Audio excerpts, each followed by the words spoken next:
Aleluia. Dê mais uma salva de palmas ao Senhor nessa noite. Enquanto eu peço para você abrir a sua Bíblia no livro de Levítico. Livro de Levítico, capítulo 6. Amém, querido? Abre a sua Bíblia. Glórias ao Senhor. Amém. Levítico 6, capítulo 6, versículo 8. Vamos ler até o 13. Amém. Glórias ao Senhor. Oi? No final.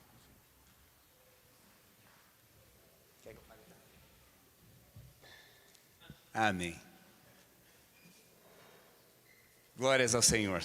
Abriram aí a Bíblia? Levítico 6, capítulo 6, versículo 8. É a regulamentação acerca do holocausto, ou seja, a oferta queimada ou sacrifício pelo fogo. A palavra de Deus fala assim: o Senhor disse a Moisés: dê este mandamento a Arão e a seus filhos, a regulamentação acerca do holocausto. Ele terá que ficar queimando até de manhã sobre as brasas do altar, onde o fogo terá que ser mantido aceso. O sacerdote vestirá suas roupas de linho e os calções de linho por baixo. Retirará as cinzas do holocausto que o fogo consumiu no altar e os colocará ao lado do altar. Depois trocará a roupa e levará as cinzas para fora do acampamento, a um lugar cerimonialmente puro. Mantenha-se aceso o fogo no altar. Repita isso comigo. Mantenha-se aceso o fogo no altar. Mais uma vez, porque é muito importante. Mantenha-se aceso o fogo no altar. Eu vou continuar. Não deve ser apagado. Toda manhã o sacerdote acrescentará lenha, arrumando o holocausto sobre o fogo, e queimará sobre ele a gordura das ofertas de comunhão. Mantenha-se o fogo continuamente aceso no altar. Mais uma vez, repita comigo. Mantenha-se o fogo continuamente aceso no altar. Amém? E eu vou continuar agora. Não deve ser apagado. Em nome de Jesus. Pastor Keller já orou e eu recebo já a oração como feita. Não vou nem passar para a oração, porque eu creio que Deus tem algo poderoso para nós hoje. E cremos que realmente será um dia de aprendizado, um dia para movermos de uma forma diferente. Amém, queridos? Mas eu preciso falar aqui sobre o nome da ministração. Quem está surpreso agora? Porque eu nunca falo o nome da ministração, né? Você pensou nisso? Eu fiquei. Porque eu geralmente não falo o nome da apresentação, não sou tão zeloso e organizado, talvez como o pastor Keller, que sempre fala o nome da ministração. Mas eu preciso falar o nome da ministração para explicar todo o contexto dela e talvez fará muito mais sentido ao longo e ao curso de que eu estiver falando. O nome da ministração é o fogo, o altar e o sacrifício, que são os elementos justamente desse momento da regulamentação acerca do holocausto, que Deus estava trazendo a Moisés naquele momento, de como seria o holocausto, como seria o ambiente de sacrifício, o ambiente onde os sacerdotes se movimentariam todos os dias da sua vida. Por isso que eu falei, mantenham o fogo continuamente aceso. Porque há uma diligência de nós fazermos isso diariamente. Eu não sei se você lembra, mas no começo do ano, pode ser que aqueles que estiveram no Alcance Mais, no primeiro Alcance Mais do ano, eu falei sobre o mesmo texto, mas só que sobre uma perspectiva diferente. Porque eu creio que esse é um ano em que nós realmente temos uma palavra de ordem, que é intensificarmos o nosso tempo na presença do Senhor. O nosso coração ardendo e queimando pela presença dEle. o nosso coração ardendo e queimando por um relacionamento com Ele. E nós vemos isso acontecer, um vento novo que sopra e o fogo e as labaredas realmente são impulsionadas. E é isso que nós estamos vendo e percebendo, um avivamento vindo para que isso preceda realmente a volta de Jesus. E nós cremos nisso, temos falado sobre isso. Mas nessa estação, nesse momento do ano, aconteceram algumas coisas que para mim foram muito significativas, para que este seja o tema hoje dessa ministração. Eventos aconteceram, direções foram dadas, e aí nós precisamos falar sobre o fogo, sobre o altar e sobre o sacrifício, os elementos desse tempo, para mantermos o nosso fogo sempre aceso. E eu preciso contar a história de como essa ministração surgiu no meu coração, mas não foi só no meu coração. Quem sabe, para quem sabe, alguns sabem, outros não, mas na mesma semana que o pastor Ney foi lá para a Igreja das Cidades, eles foram, foi a comitiva aqui da Alcance para a Igreja da Cidade, para realmente capturar tudo aquilo que Deus tem feito naquele lugar e tem realmente abençoado, e nós realmente queremos trazer, né, esse fogo que está ardendo lá para também arder aqui, porque é o mesmo fogo, na verdade. Uma semana antes, eu e a Tati fomos para lá, num evento que se chama Voz dos Apóstolos. E esse evento é um evento que acontece há 20 anos nos Estados Unidos. E esse ano, nessa semana, na primeira semana de outubro, é isso, né, amor? Ela aconteceu a primeira vez aqui no Brasil. A Voz dos Apóstolos aconteceu a primeira vez aqui no Brasil. E nós estávamos lá, estava uma bênção. Quem a gente já conseguiu compartilhar alguma coisa, foi uma bênção. Foi um tempo maravilhoso, de muita graça, de muita unção. E nesses dias aconteceu algo muito especial. E nós estávamos falando com o pastor Carlito Paes, que é o pastor da Igreja das Cidades. Nós tivemos um tempo muito especial na sala, uma sala lá da igreja. E logo depois que nós tivemos esse tempo, ele pegou a Bíblia dele e pegou e me deu um esboço. Obrigado, Kelly. Ele me deu um esboço com a ministração que ele tinha ministrado na manhã, porque lá eles têm um culto da alvorada no sábado às 7 horas da manhã. E nós nos encontramos logo na sequência. E ele me deu esse esboço falando: vá lá e pregue na sua igreja. Aí eu, já fiquei muito feliz, né? Imagine ganhar um esboço da mão do Carlito Paes. Quando eu peguei, o esboço estava escrito: o fogo no altar. O fogo no altar. Aí eu levei um susto. Por quê? A última frase que eu escrevi antes de sair daqui de Irati foi a seguinte: o fogo cai no sacrifício. Então foi um momento assim de confirmação e testificação. Na hora eu não pude ler o que ele tinha me passado, mas depois eu fui ler o que ele tinha me passado. Um roteiro muito didático, muito bom, né? Glória a Deus, me ajudou muito. Mas na verdade,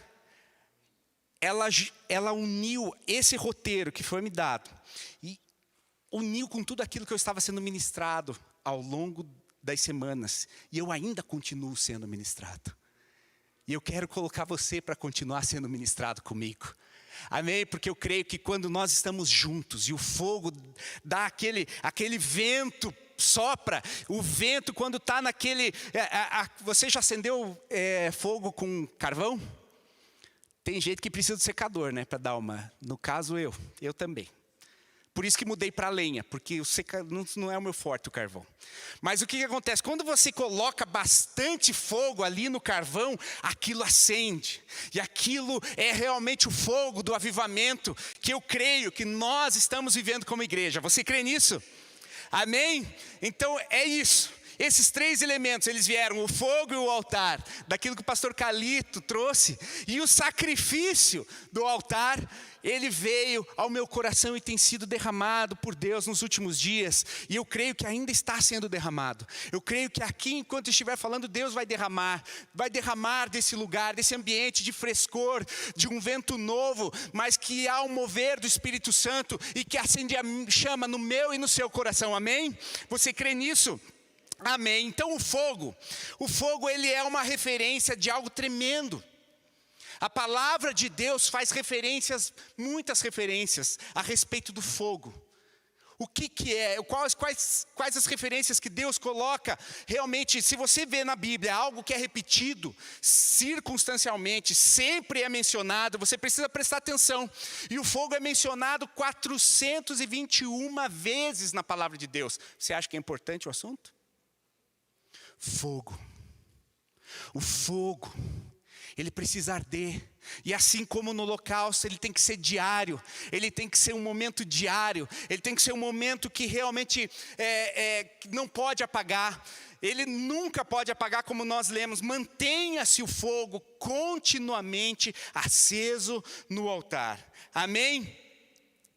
E essa referência, fogo, só no livro de Levíticos tem 31 referências. 31, só no texto que eu li, um capítulo que eu li só, todos os outros capítulos fazem mais referência 31 vezes. Então o fogo, meus irmãos, ele representa a presença de Deus nas nossas vidas. Amém? Representa aquilo que está queimando dentro de você. Você veio aqui porque você anseia pelo fogo de Deus. Você está aqui porque você tem algo no seu coração que às vezes você não explica, mas são impulsos do Espírito, e ele queima como labaredas, e esse fogo precisa estar aceso. Amém, queridos? Sempre aceso. E foi com uma coluna de fogo que Deus ia diante do povo de Israel no frio do deserto. O fogo, ele nos dirige. O fogo, ele nos dá orientação. Então a presença de Deus para o povo do Egito dava orientação para que eles pudessem andar na escuridão, em momentos tenebrosos, andar no escuro. Pense, andar no escuro no deserto. Você acha que você precisa de uma lanterninha? Mas o povo de Israel não tinha uma lanterninha. Eles tinham uma coluna de fogo para levá-los. O fogo de Deus destruiu a cidade de Sodoma e Gomorra.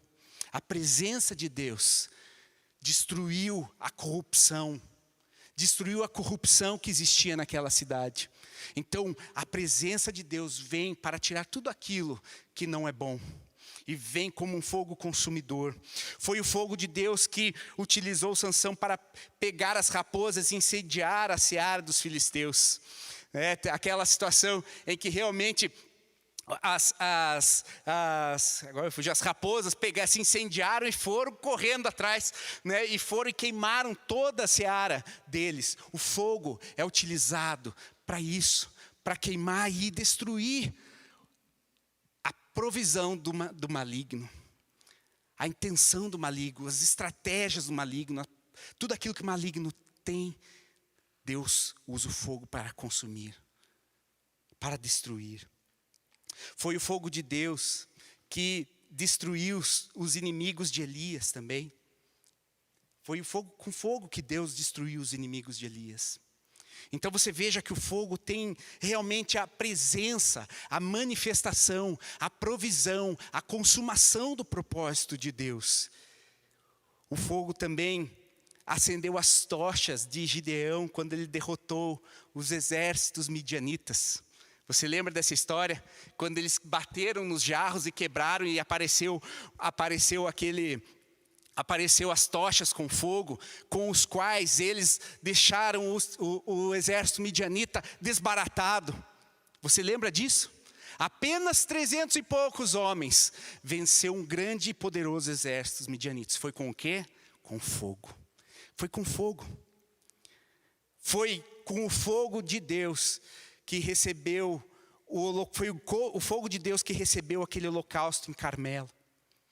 Quando os profetas de Baal foram vencidos por Elias. É o fogo de Deus que consumiu aquele holocausto. É o fogo de Deus é a manifestação corporificada do grande poder de Deus. Foi o fogo de Deus que batizou os discípulos no Pentecostes. Amém? Que trouxe avivamento para aqueles homens. Foi o fogo de Deus, a presença de Deus sobre eles, a manifestação da glória de Deus. O fogo de Deus também trouxe juízo para vários lugares, o fogo consumidor, e ele sempre precisará arder em nossos corações. Esse é o primeiro elemento que tinha no lugar de sacrifício, no templo, e era o fogo. E perceba que esse fogo, nas várias menções que eu fiz aqui, fala do poder de Deus, em suas várias manifestações, para consumir, para queimar, para purificar, para direcionar, para mover. E esse fogo precisa estar sempre aceso, para avivar. O fogo de Deus precisa estar nas nossas vidas. E nós, como sacerdotes do Senhor, você crê que você é sacerdote no Senhor? Você crê que, como Pedro falou em 1 Pedro, ele fala que nós somos reinos sacerdotes, para trazer a palavra do Senhor. Então nós carregamos a presença de Deus conosco. Quando foi abertos os céus por meio daquele dia em Pentecostes, aonde realmente o Espírito Santo foi derramado sobre toda a carne, cumprindo as palavras proféticas, o sinal que Deus deu para nós eram línguas de fogo, para dar direção, para dar orientação. E esse fogo, ele nunca pode se apagar. Todos os dias nós precisamos manter esse fogo. Mas por outro lado, existe também a menção do altar, que é o lugar aonde o fogo vai cair, que é o lugar aonde o fogo vai consumir algo, no caso o sacrifício, que é o tema que nós vamos colocar mais para frente. Mas ali no altar, é um lugar onde muitas coisas acontecem. Se você já leu a Bíblia inteira, você já percebeu que existem muitos lugares que foram levantados altares. Muitos lugares aonde houve adoração dos céus, através de altares construídos. Lugares aonde você tem um encontro com Deus. Lugares aonde você vê a manifestação de Deus. Lugares aonde você vê o fogo de Deus caindo. Lugares aonde aquilo produz alguma coisa nas nossas vidas. E nós vemos vários momentos na história bíblica, em todo o roteiro bíblico, nós vemos várias pessoas fazendo altares para realmente glorificar a Deus, adorar a Deus, se mover em direção a Deus, se mover naquilo que Deus quer. E assim foram com vários, assim como nós podemos ver aqui os exemplos de Abel. Tinha um altar diante de Deus quando ele fez aquele sacrifício. Abel construiu um altar para o sacrifício. Noé, depois que teve a vida de sua família restaurada, ele também construiu um altar no Monte Ararat para glorificar ao Senhor, por ver tão maravilhosa graça e salvação sobre a casa dele.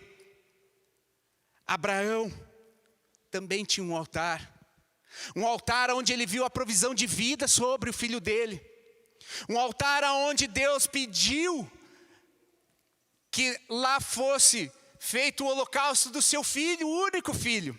Mas foi aonde realmente Deus proveu um cordeiro, apontando para Jesus, que aponta justamente na ação vivificadora que Deus quer fazer nas nossas vidas. E substitutiva, porque Ele colocou um cordeiro naquele lugar, em lugar da vida do filho dele, Isaque.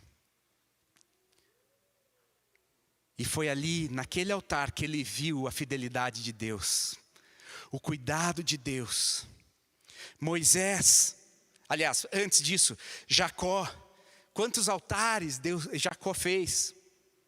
Altares de lugares em que ele encontrou Deus, aonde ele lutou pela bênção de Deus, aonde ele buscou a presença de Deus, aonde ele realmente se rendeu na presença de Deus. Jacó fez altares na presença de Deus. Moisés, esse também fez vários altares. glorificou a Deus, exaltou a Deus. Moisés era um homem que tinha a presença de Deus, e ele tinha encontros pessoais com Deus. Era um homem que tinha constantemente altares em sua vida. Ele tinha relacionamento. Ele colocou altares. Arão, que era o irmão de Moisés e que foi levantado para ser um sacerdote que oficiava e era o representante do povo que iria oficiar e sacrificar na presença de Deus, e era também aquele que abençoava o povo através dos sacrifícios que fazia. Esse homem tinha um altar diante de Deus. Esse homem fazia altares diante de Deus. Josué, quando eles atravessaram o Jordão a pés secos, porque talvez você não lembre, mas quando você lê o livro de Josué, você vai ver a experiência que eles tiveram.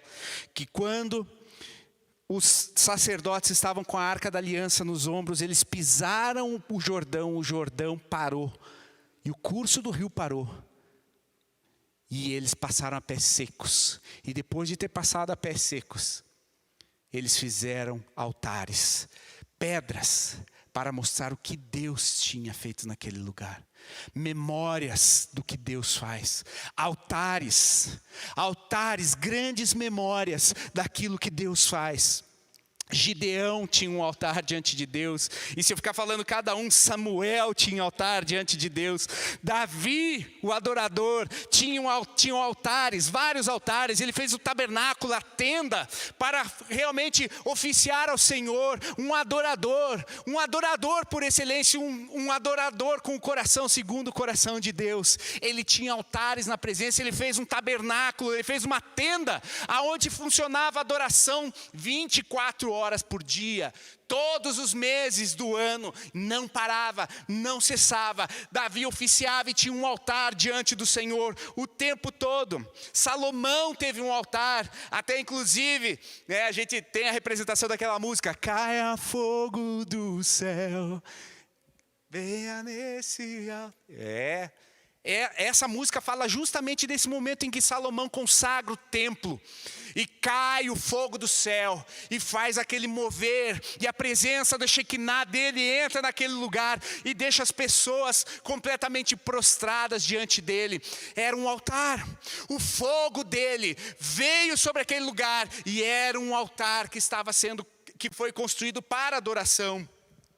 Zorobabel, Esdras e Neemias, homens que realmente foram diligentes para a reconstrução do templo e a reconstrução dos muros, depois que o povo babilônico veio e devastou Jerusalém. Eles, depois do tempo do cativeiro, dos 70 anos no cativeiro, eles foram e retornaram para Jerusalém, e o amor deles pelo templo, o amor deles pelo altar, fez com que eles fossem diligentes com esse lugar, diligentes com aonde o fogo e a presença do Senhor estava sempre. Então eles vieram, Zorobabel e Esdras, num primeiro momento, restauraram o altar, restauraram o templo, e Neemias depois veio para ajudar na reconstrução dos muros. E tudo isso, porque todos esses homens tinham um altar na presença de Deus. Um altar aonde eles recebem a presença de Deus, o fogo de Deus, a graça de Deus, o mover de Deus. A pastora falou o favor de Deus durante o louvor. O favor de Deus flui do altar, porque é no altar que o fogo vem, e realmente vem, e o sacrifício é queimado. Mas eu não vou falar do sacrifício ainda, calma. Mas são nesses lugares. E esse lugar pode ser um lugar físico para nós, mas pode ser um lugar emocional. Pode ser um lugar que marcou a sua vida, aonde você viu o fogo de Deus cair sobre a sua vida e trazer resultados. Porque em cada altar aqui que nós estamos vendo, ou houve concerto de perspectivas, quando Jacó construiu altares, houve mudanças de perspectivas. Quando Abraão construiu o altar dele e ia entregar o seu filho, ele viu que Deus era fiel e viu quem ele proveu, um cordeiro, o Deus provedor, o El Shaddai. O El Shaddai é Deus poderoso, né? Agora confundi, mas não vê o caso, agora também não é tão importante para a ministração. Mas o altar fala também das promessas. É nos altares que nós temos testificado no nosso coração, lugares onde as promessas são reafirmadas, onde as promessas são ditas e aonde as promessas são afirmadas. E vemos então o cumprimento delas. É no altar onde são feitas alianças.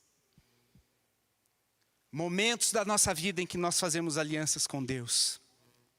Onde nós fazemos alianças de que vamos fazer algo com Deus. De que temos Deus como Senhor e Salvador. E que nos movemos na forma que Ele quer. Decisões. Sempre que vimos até a frente, nós estamos construindo altares. Ministrando a Deus. Falando, construindo identidades emocionais. Confirmando que Deus é fiel. Que Deus é poderoso. E você se aliança com Ele. É nos altares das nossas vidas que nós ouvimos respostas de Deus. São nos lugares onde nós estamos na presença dEle que nós ouvimos a voz dEle. Escutamos o que Ele tem a nosso respeito. São altares que nós construímos, sejam físicos, sejam eles emocionais, e muito mais, eu creio, são muito mais emocionais. São memórias, são registros do nosso coração, são momentos da nossa vida. Mas também podem ser físicos. Eu falo sempre, se você não tem um lugar na tua casa onde você normalmente adora o Senhor, talvez você precise de um altar na sua casa. Não para idolatria, ninguém vai idolatrar nenhum lugar. Mas tem lugares de encontro. Nós temos o nosso bosque aqui, que são lugares de encontro com Deus. Nós temos esse lugar que é um altar, que são lugares de encontro com Deus. Nós não idolatramos o lugar, nós não idolatramos um ambiente, nós idolatramos a presença e a pessoa do Deus vivo. Esse que é o nosso ídolo, esse que é o nosso Deus, esse que é digno de honra, glória e louvor. Mas Ele providencia altares para que nós possamos ter encontros com Ele. Na tua casa você precisa construir um altar. Um altar para glorificá-lo. Não tem um sofá que você senta, que você já falou várias vezes com Deus. Uma cadeira. Uma caixa de lenha. A cama, pode ser. Porque às vezes você fala com Deus na cama, deitado. Talvez um jardim que você tenha. Talvez um lugar. Né, irmã Inês, um jardim, né? O fundo da casa, né? Onde Deus fala, é um altar, é um lugar de encontro, é um lugar de concerto, de sacrifício, de promessas, de alianças, de resposta. E a Bíblia fala que do altar do Senhor vem o fogo, e o fogo cai no sacrifício. O fogo cai no sacrifício que é posto no altar. Existem muitos lugares. Mas nós podemos falar de 3 tipos de fogo no altar. Nós já falamos inicialmente, mas quando falamos do fogo, alguns exemplos. Mas existe o fogo de Deus, que é o fogo purificador. Que é o fogo que prova a joia. Amém? Você sabe como que faz o ouro é purificado? Tira-se a impureza do fogo, do ouro, através de fogo. Fogo. É o fogo purificador que limpa. Tira a impureza. Quantas vezes passamos por provas e fogos na nossa vida, para que Deus providencie a tirada de algumas impurezas. Ele revela o nosso coração nas provas. Ele revela os nossos corações, não para Ele. Ele já conhece nosso coração, porque Ele esquadrinha o nosso coração. Ele sabe do nosso coração, mas às vezes quem não sabe somos nós.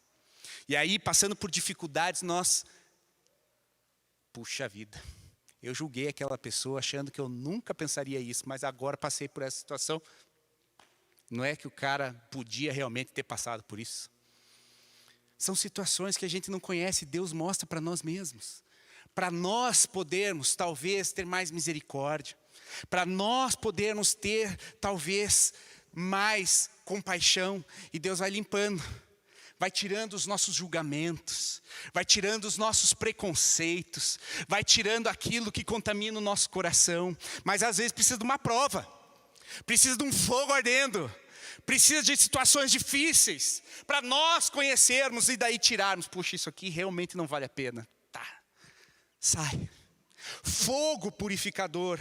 É o fogo que purifica. Né? Esse fogo que tocou a brasa. Isaías, dos lábios de Isaías, porque veio o anjo, pegou com a tenaz e tocou os lábios, que ele tinha declarado, ele tinha conhecido, ele entrou na presença de Deus e viu: eu sou um homem de lábios impuros, no meio, e habito no meio de um povo de impuros lábios. Por quê? Porque ele se viu. Ele viu o coração dele, ele viu que ele não era o gás da coca, o último biscoito do pacote. Ele viu quem ele era. Não era o ó do Borogodó. Às vezes a gente acha que é o ó do Borogodó. Mas daí, quando nós encontramos com Deus nos altares, Isaías encontrou com Deus no altar. E aí, com brasas do altar, o anjo como uma tenaz veio e tocou a boca dele. Tocou o lábio dele e purificou. É o fogo que purifica, que muda as nossas vidas. É o fogo que transforma o nosso coração. E esse fogo, ele vem tirar, ele vem purificar. Parecido com esse fogo é o fogo, o segundo tipo de fogo, que é o fogo consumidor. Esse fogo, ele não vem para acabar com a vida do crente, mas vem para acabar com as coisas tortas da vida do crente. Porque o mesmo fogo que purifica a joia, tira as impurezas. O mesmo fogo que derrete o ouro, ele é o que tira as sujeiras do ouro. É a palha. Às vezes a gente ora: Senhor, vem e queima toda a palha, tudo aquilo que não é teu, tudo aquilo que não colabora para aquilo que é o teu propósito. E Ele vem com o fogo dele consumir, não a vida do crente, vem consumir aquilo que é impureza, aquilo que está nas nossas vidas e que não presta para nada. O orgulho, a altivez, a arrogância, e às vezes vem a prova, o fogo, e aí a gente cai em si: meu Deus, como eu fui arrogante, meu Deus, como eu fui orgulhoso. E aí a gente se torna mais humilde. Mas Deus é um Deus misericordioso, porque Ele quer que nós passemos por provas que realmente consomem aquilo que não somos nós, mas são as nossas dificuldades, são os nossos problemas. E quem aqui já não passou por eles? Quem aqui não passou por uma prova que te deixou mais humilde, mais compassivo? Entendeu melhor as pessoas, entendeu melhor o coração daquele aflito. Mas o terceiro fogo é o fogo do avivamento. É o fogo que vem e transforma as vidas, que muda, que nos dá vida, que nos transforma para viver tudo aquilo que nós precisamos. O fogo de Pentecostes sobre as labaredas de fogo, sobre aqueles amados que estavam lá no cenáculo. O Pentecostes que veio e trouxe realmente o derramar do Espírito Santo. O fogo de Deus que nos faz viver apaixonados por Ele. Apaixonados por Ele. Paixão pelo nosso Deus. Fogo se relaciona com paixão. E nós precisamos estar constantemente apaixonados por Ele. Mas como eu falei do fogo, eu falei do elemento do altar, que é o lugar aonde o fogo cai. Mas tem uma coisa que nós precisamos colocar em cima do altar. É o sacrifício. E esse sacrifício que nós precisamos verificar. E agora eu peço que você vá lá no livro de Malaquias. E aqui veio a parte do sacrifício, do fogo que cai no sacrifício. A parte final da ministração, mas não vai se animando que não está tão no final assim. Mas estamos no caminho. A Tati já fica, né? O livro de Malaquias, eu entendo como um livro. Ultimamente, eu acho que daqui faz talvez uns 2 anos atrás, Deus tem ministrado muito a minha vida através do livro de Malaquias. Normalmente a gente é bem ministrado por aquela parte do capítulo 3, versículo 9, né? Traga aqui os dízimos, ofertas. Eu não vou falar sobre isso hoje. Pode ficar tranquilo, porque normalmente quando fala do livro de Malaquias, se fala sobre os dízimos e ofertas, trazer a casa do Senhor, mas eu não vou falar sobre isso hoje. Eu vou falar sobre o alerta que esse livro, que essa profecia, que esse profeta, usado nas mãos de Deus, trouxe para os sacerdotes. Então, se ele é o último livro, e aprove ao Senhor deixar através do cânon, o último livro que seria a conexão com o Novo Testamento, com a nova aliança, eu acredito que o último livro é um livro importantíssimo para que nós possamos viver a nova estação de uma forma adequada.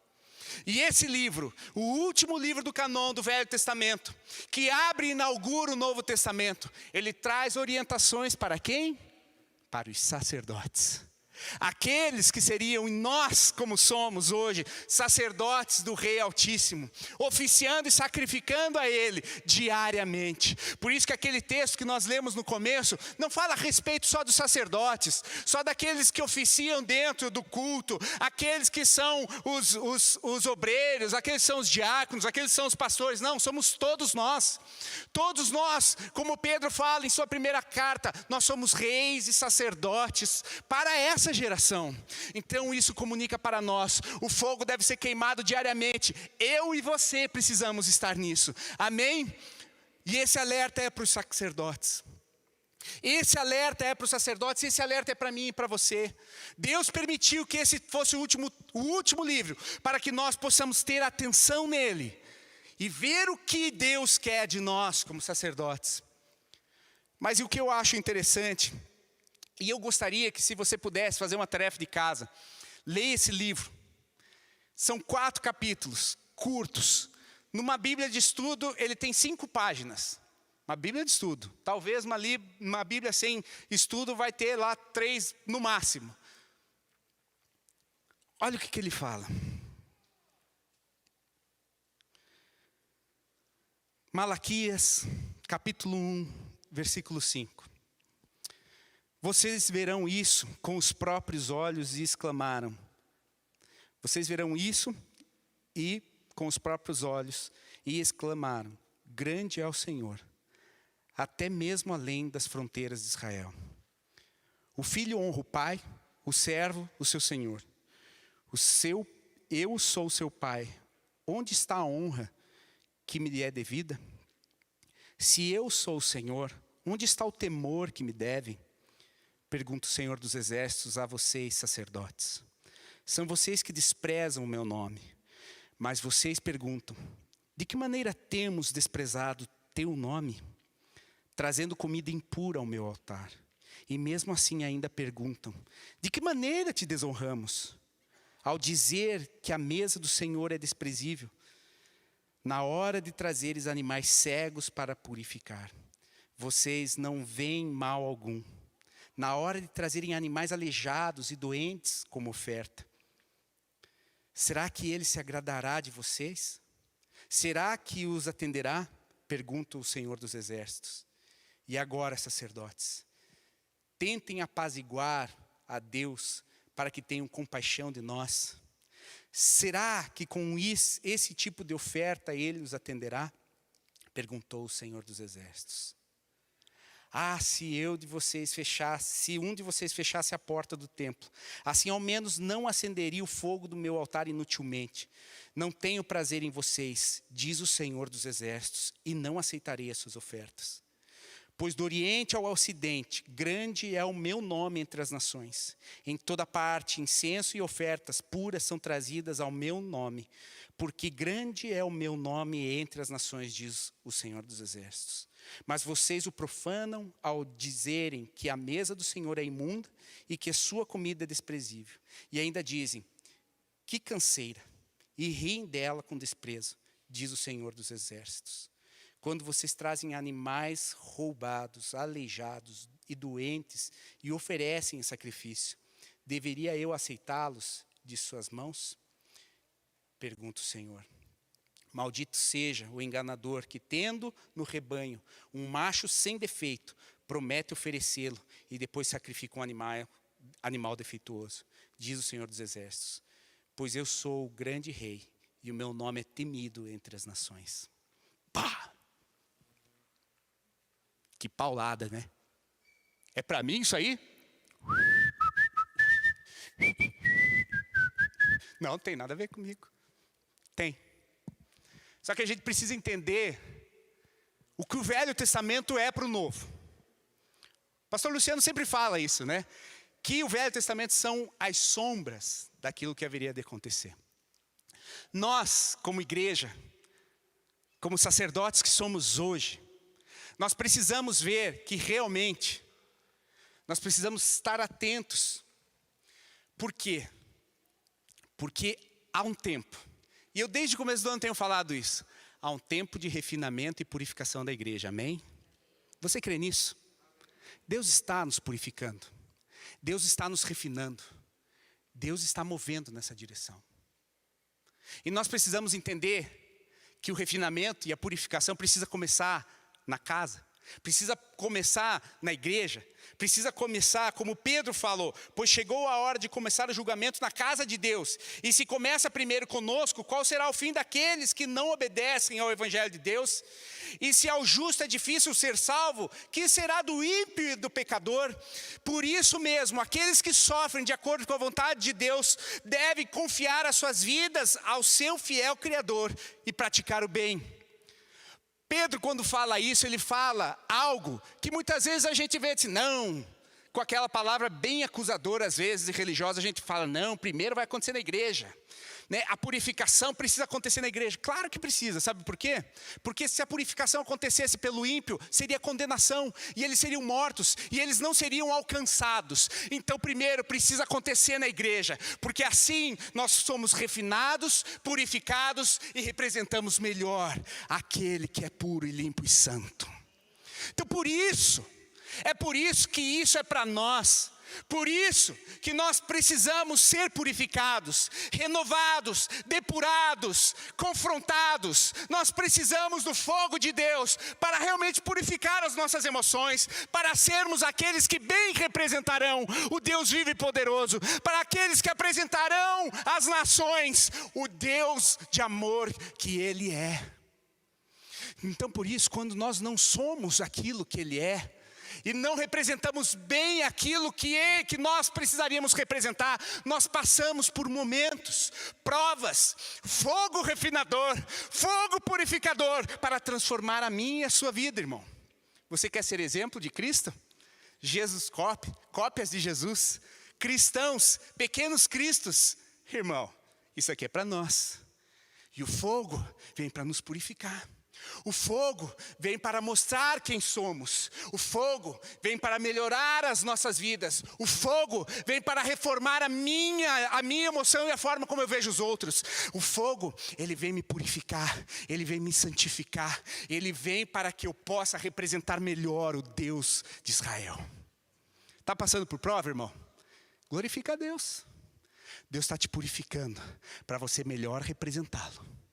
Deus está purificando. E a gente não precisa ficar com pegar esse texto de Pedro para religiosamente falar, não, primeiro é na igreja, primeiro a condenação. Não é condenação. Porque condenação é para o ímpio. Se há justiça para o ímpio, é condenação. Mas a justiça dentro do corpo, a justiça para nós cristãos, é para que o fogo venha, nos limpe, nos ajuste, nos purifique. E essa é uma declaração que nós temos feito desde o começo do ano. Há uma purificação que Deus está promovendo em nós. Um coração segundo o coração de Deus. Um coração que represente o coração dEle. Que ame Ele. Que ame o próximo. Que ame a forma com que nós precisamos. Para que nós sejamos melhores representantes. Está passando pela prova, irmão? Está sendo forjado um bom representante. Um bom representante. Talvez porque você já seja um bom representante. E tenha coisas que ainda precisa melhorar. Porque quando você melhora mais, o fogo vem. E você melhora mais. E o fogo vem. E você melhora mais. E assim você representa bem esse reino. Você representa bem esse Deus. Você representa bem Jesus. O Santo. Santidade é isso, irmão. É estar no altar. E no altar tem fogo. Fogo que purifica. Fogo que remove sujeira. Mas o que estava acontecendo? Qual que era o problema desse povo aqui? Que eu li agora no primeiro capítulo. Os sacerdotes. Os sacerdotes. Isso foi identificado quando Jesus veio. E por que ele limpou o templo? Porque eles estavam fazendo do templo um lugar para comércio. Para dinheiro, para os cambistas ganharem, para Anás e Caifás ganharem. Mas Jesus se opôs a isso. Jesus se opôs porque ele queria limpar o templo. Ele queria limpar a organização religiosa. Ele queria fazer o mover dele acontecer. E foi isso que aconteceu. Deus está querendo mover na direção da nossa purificação, da nossa redenção. Mas como que ele faz isso? Ele chama atenção. Aquilo que você tinha lá, aquela ovelha boa que você tinha, você não ofereceu. Você ofereceu aquela manca. E aí vem uma palavra que eu tenho sido ministrado. Sabe o que eles fizeram? Eles foram ministros complacentes. A complacência tem dois sentidos, irmãos. Complacente pode ser flexível, bom. Tem o seu lado bom. Se o pulmão não for complacente, a gente não respira, né? O Keller falou, gravei aquilo que você falou na reunião. Quando você falou complacente, opa. Tem o seu lado bom. Quando nós somos flexíveis, quando nós entendemos, quando somos misericordiosos, quando compreendemos a dor, a luta e o problema dos outros. Nós, afinal de contas, seguimos o exemplo do mestre. E o mestre, ele olhou para as feridas dos seus discípulos, lavou os pés e trouxe refrigério para os pés dos discípulos. E isso é misericórdia. Jesus era misericordioso. Esse tipo de complacência nós devemos ser. Mas não é esse tipo de complacência que eu estou falando. E não é esse tipo de complacência que estes servos estavam fazendo. Há uma complacência que na verdade é negligência. Porque se você tinha uma oferta maravilhosa para dar, se você tinha uma oferta, assim, era aquela ovelhinha que eu nutri durante 1 ano para levar para o sacerdote no final do período e oferecer aquele fruto do meu sacrifício, do meu esforço para entregar ao sacerdote, entregar ao Senhor. Só que daí, eu na ida, vi que tinha uma manquinha lá e que não ia me prestar para muita coisa. Peguei essa aqui e levei para sacrificar. Isso é ser complacente. A complacência do jeito errado. A complacência do jeito mau. A negligência. E era isso que esse profeta estava alertando.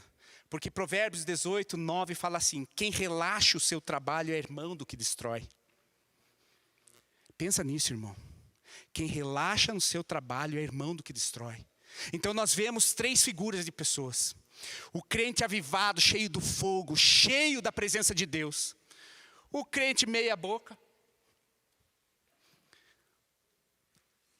E o ímpio, o que destrói o evangelho. Se você pegar os 3 elementos, quem está mais perto do que destrói? Provérbios fala, o negligente. E era isso que Deus estava falando. Não sejam negligentes. Não pegue aquele sacrifício que é fácil. E hoje ministrou, eu tenho tanta testificação dessa palavra no meu coração, que hoje a Júlia veio pedir ofertinha. Pai, você pode me dar uma ofertinha?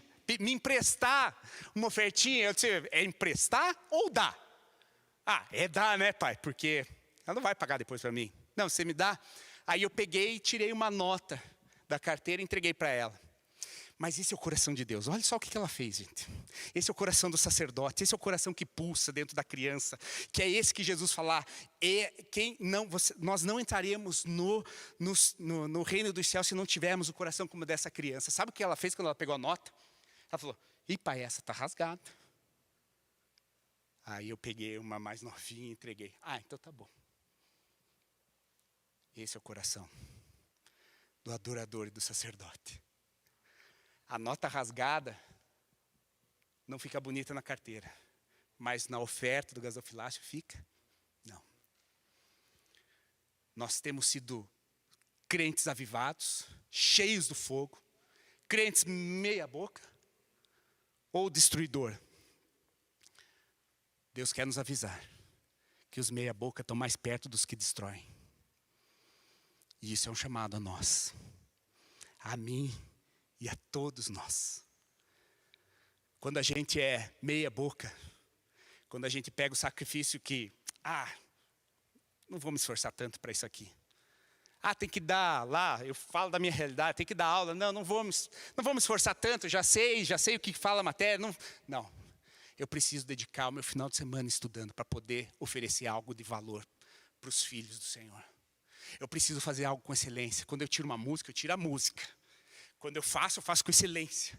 Quando eu sirvo com excelência. Quando eu atuo no processo, eu atuo no processo com excelência. Quando eu faço alguma coisa, eu faço de toda a minha força, com todo o meu coração, com todo o meu esforço, com tudo que Ele me deu, todas as habilidades que Ele me deu, eu preciso entregar tudo a Ele. Isso não é só dinheiro, isso não é só tempo, é tudo. São todas as partes da minha vida. Tudo isso tem que ser excelente, até a nota de oferta. Se essa é a melhor, eu dou essa. Se é o melhor do meu tempo, eu dou essa. Se eu preciso deixar de trabalhar à tarde para atender alguém, eu vou deixar. Nem que eu tenha que trabalhar de madrugada, mas eu vou dar o meu melhor tempo para aquele que está precisando. Eu vou. Se trata de tudo. E esse é o coração de Deus, e é isso que Ele estava fazendo. É isso que Ele estava querendo chamar. Por favor, não pegue o teu resto. Não pegue o resto para oferecer ao Senhor. É o teu excelente, é o teu melhor, é aquilo que você tem. É o teu melhor. Por isso queima o fogo. E aí um altar está sempre aceso. Irmão, essa palavra caiu no meu coração como um pá. E aqui vai o recado também que Deus ministrou no meu coração. Não é para chegar e ficar apontando para as pessoas. Aquele eu acho que está meio complacente. Aquele outro é meio complacente, né? Por favor, irmão. Nós estamos recebendo isso para nós. Não olhe para os outros. Olhe para si. O que você tem feito e o que eu tenho feito. E eu fiz essa análise. Eu fiz essa análise da minha vida. No que eu tenho sido complacente. No que a minha melhor oferta não tem sido para o Senhor. Não olhe para o outro. Não olhe com olhos julgadores, porque a gente já estava falando sobre isso. O julgamento não tem espaço aqui. O julgamento tem que olhar para nós mesmos. Porque a repreensão do profeta era para si próprio. A repreensão do profeta era para mim mesmo. Eu preciso olhar isso aqui. E quando oferecemos o melhor, com excelência, isso mostra o favor e o amor de Deus por nós. Porque aí nós somos abençoados.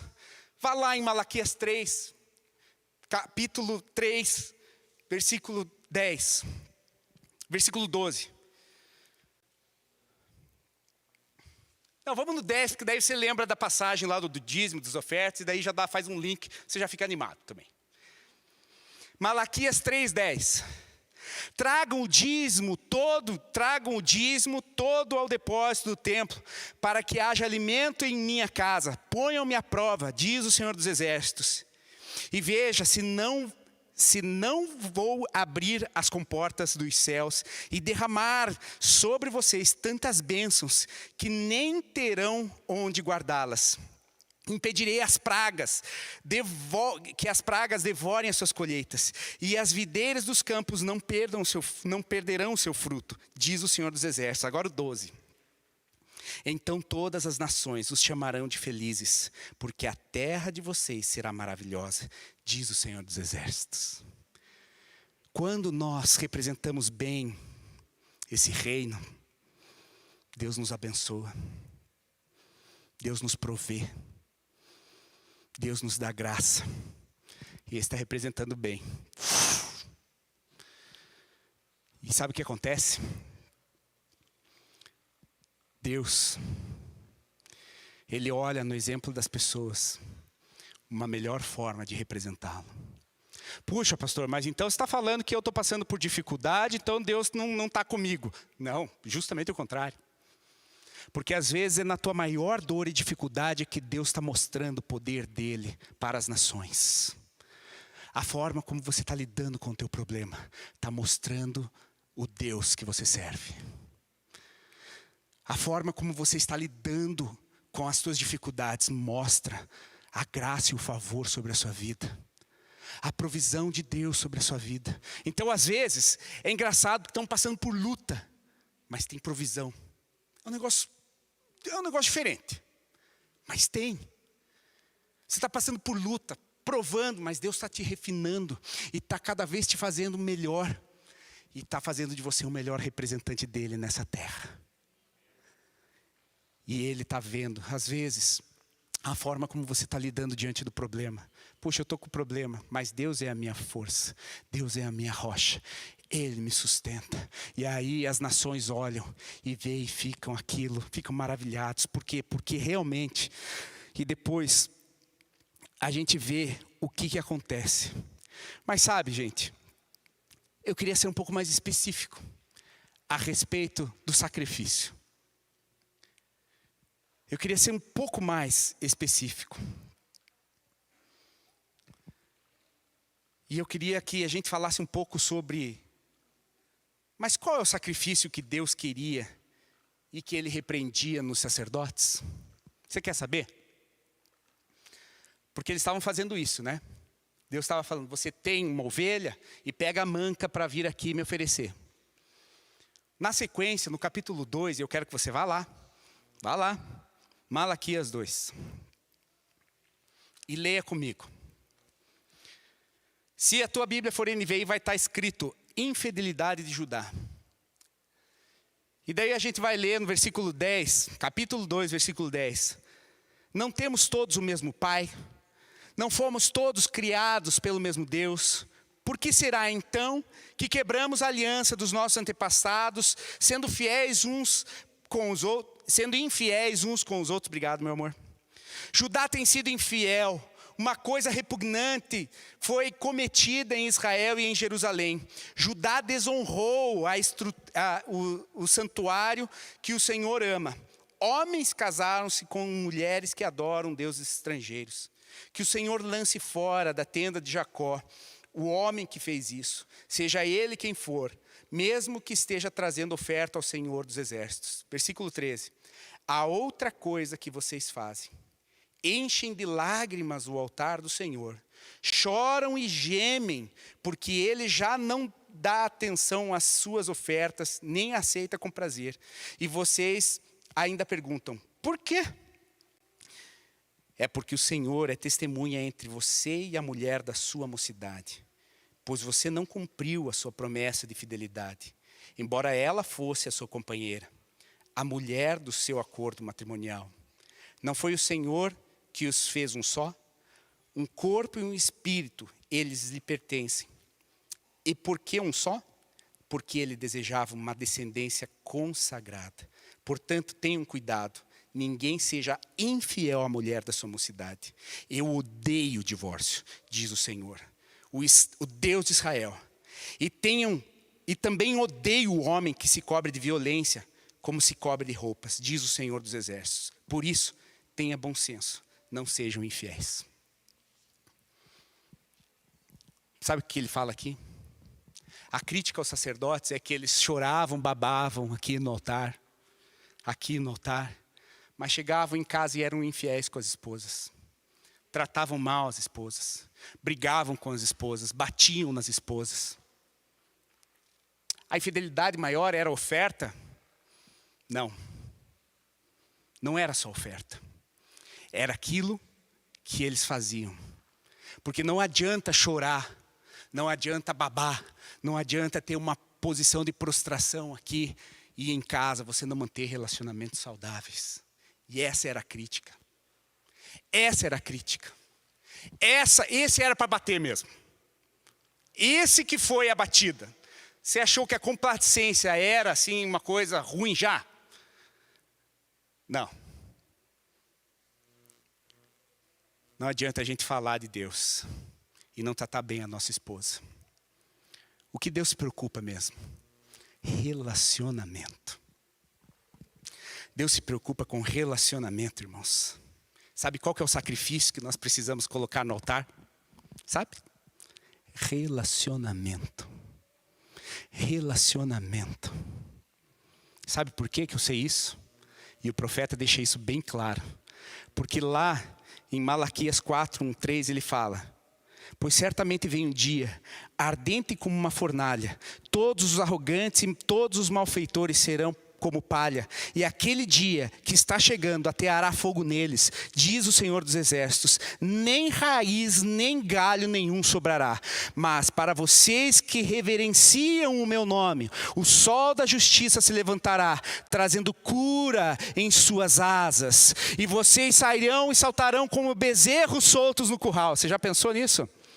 Depois esmagarão os ímpios e serão como pó sobre as solas dos seus pés, no dia em que eu agir, diz o Senhor dos Exércitos. E aí vem Malaquias 4, 6, 8, que fala: vejam, eu enviarei a vocês o profeta Elias, quando o grande e terrível dia do Senhor. Ele fará que os corações dos pais se voltem para os filhos, e os corações dos filhos se voltem para os pais. Do contrário, eu virei e castigarei a terra com maldição. Esse livro fala sobre restauração de relacionamentos.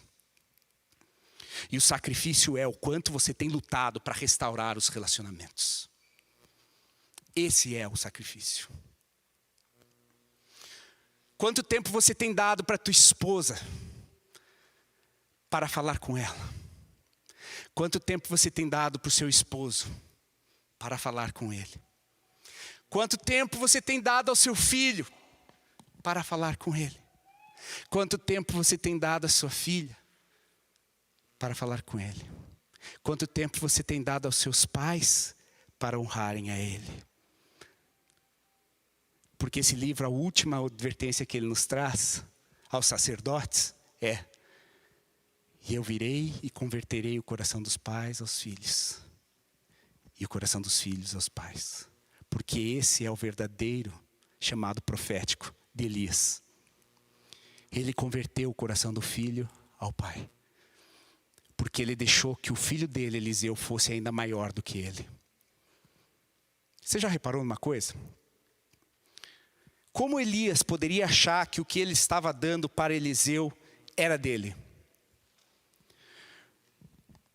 Eliseu recebeu porção dobrada.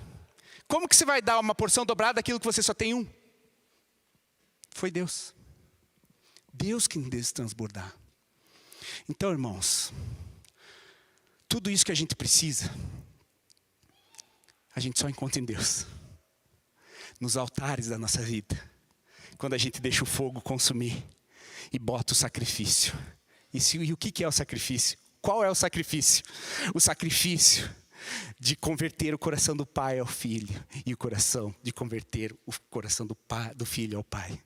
Relacionamento.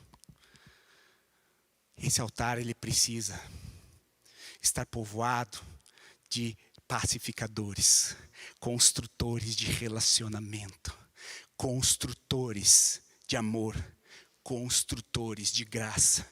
E nós, como sacerdotes, precisamos estar atentos a isso. A quem eu ofendi? A quem eu tratei mal? A quem eu não dei a atenção que eu deveria? Porque muitas vezes o problema não é eu ter dado a ovelha manca, é eu não ter dado o tempo adequado para que a pessoa pudesse conhecer a Deus. Não ter dado o tempo adequado para que realmente a pessoa pudesse encontrar Deus na minha vida. Eu dar e oferecer o meu tempo para que a pessoa consiga conhecer o Deus vivo e poderoso. É eu dar o meu tempo para que Deus se faça conhecido por meio de mim. Sacerdócio é isso, irmãos. O fogo é a parte de Deus.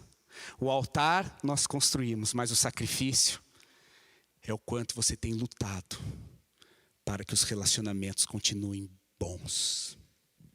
O quanto nós temos lutado para que na nossa casa haja paz. O quanto nós temos lutado para que haja relacionamentos bons no nosso trabalho. O quanto nós temos nos esforçado para que nós representemos bem Jesus na terra. Só Ele pode fazer. Só Ele pode fazer isso. Só Ele pode. E esse é o ministério profético de Elias, que converte o coração dos pais aos filhos, dos filhos aos pais. Se coloque de pé.